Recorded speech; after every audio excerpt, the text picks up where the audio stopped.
Human physiology में एक important system है जिसका नाम है रेस्पिरेटरी सिस्टम, जिसको श्वसन तंत्र कहते हैं।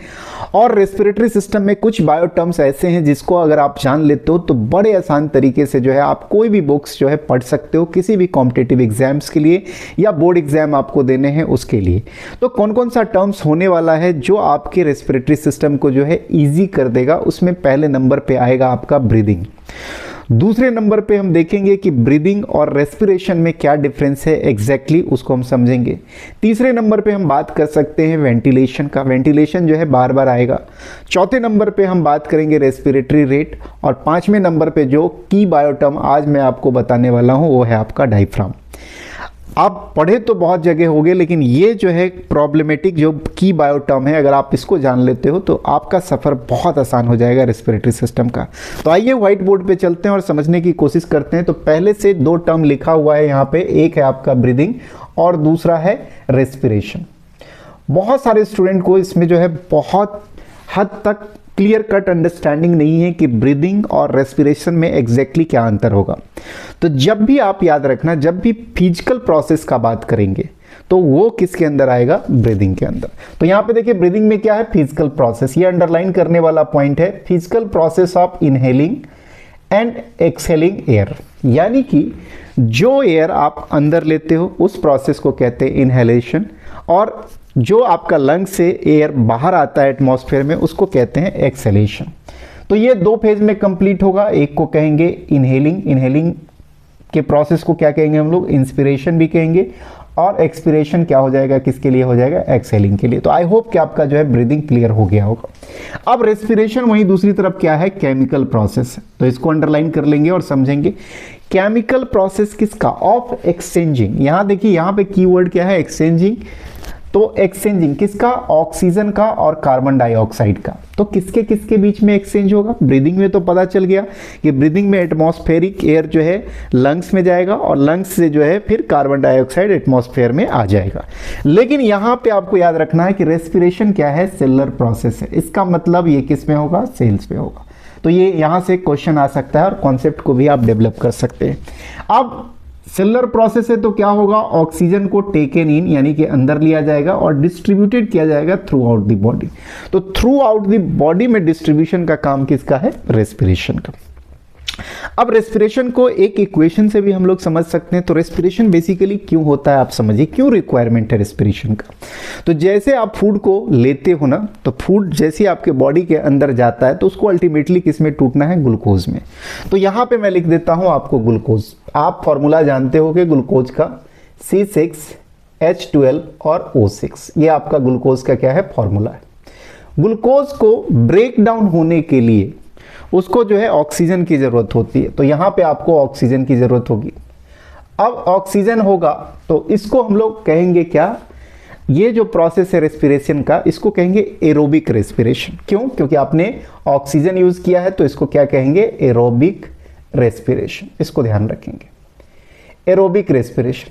तो आपका बनेगा क्या, जब आप ग्लूकोज का ब्रेकडाउन करेंगे इन प्रेजेंस ऑफ ऑक्सीजन, तो यहां पे आपको कार्बन डाइऑक्साइड रिलीज होगा, प्लस वाटर रिलीज होगा और प्लस आपका एटीपी बनेगा, एडिनोसिन ट्राइफॉस्फेट। तो ये इक्वेशन याद रखिए। बैलेंस करने के लिए 6 मॉलिक्यूल ले लेते हैं, तो 6 मॉलिक्यूल 6 CO2 6 H2O और एटीपी। तो आप क्या देख रहे हो, आपने इस फूड को खाया तो फूड गेट कन्वर्टेड इनटू कौन सा एनर्जी है, ये तो ये ग्लूकोज आप देखते हो इंस्टेंट एनर्जी है ना, इंस्टेंट एनर्जी है ना।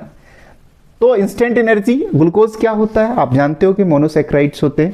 तो ये ऑक्सीजन के प्रेजेंस में टूट रहा है और आपको कार्बन डाइऑक्साइड, यही जो कार्बन डाइऑक्साइड है इसको बॉडी से पहले लंग्स में लाना है और लंग्स से फिर उसको कौन से प्रोसेस से बाहर करना है, तो एक्सपिरेशन प्रोसेस से बाहर करना है।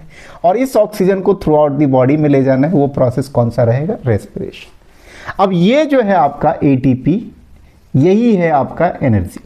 ये क्या है, आपका एनर्जी है जो बॉडी जो है अपने एक्टिविटी के लिए यूटिलाइज करेगा, एडिनोसिन ट्राइफॉस्फेट जैसा कि मेंशन किया मैंने। तो आई होप कि ये इक्वेशन भी आपको समझ में आ गया होगा। तो बहुत क्लियरली जो है इसको नोट कीजिएगा। अब देखिए जो आपका की टर्म्स जो पढ़ना है वो है आपका सबसे पहले जो है वेंटिलेशन। तो वेंटिलेशन में क्या होता है, वेंटिलेशन एक ऐसा प्रोसेस है जिसमें होता है movement of air in and out of the lungs. तो एक लाइन में लिख लेंगे, वेंटिलेशन में क्या लिखेंगे, इसमें मूवमेंट ऑफ एयर इन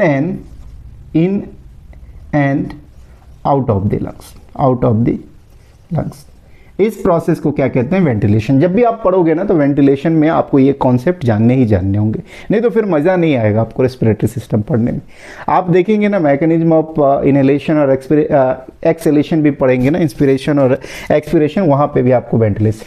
अब रेस्पिरेटरी रेट क्या है, इसको भी समझ लीजिए कि रेस्पिरेटरी रेट क्या है। तो नंबर ऑफ ब्रेथ्स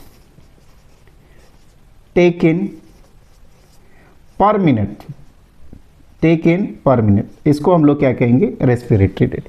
यानी 1 मिनट में कितना बार सांस लिया जा सकता है, उसको हम लोग क्या कहेंगे, उसको क्या कहेंगे, रेस्पिरेटरी रेट।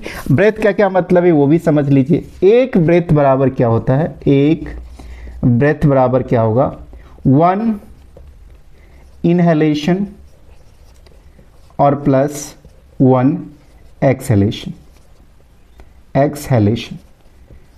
मतलब एक बार अंदर ऑक्सीजन का आना और CO2 का बाहर जाना, इस दोनों मिला के 1 ब्रेथ होता है, तो इसको याद रखिएगा।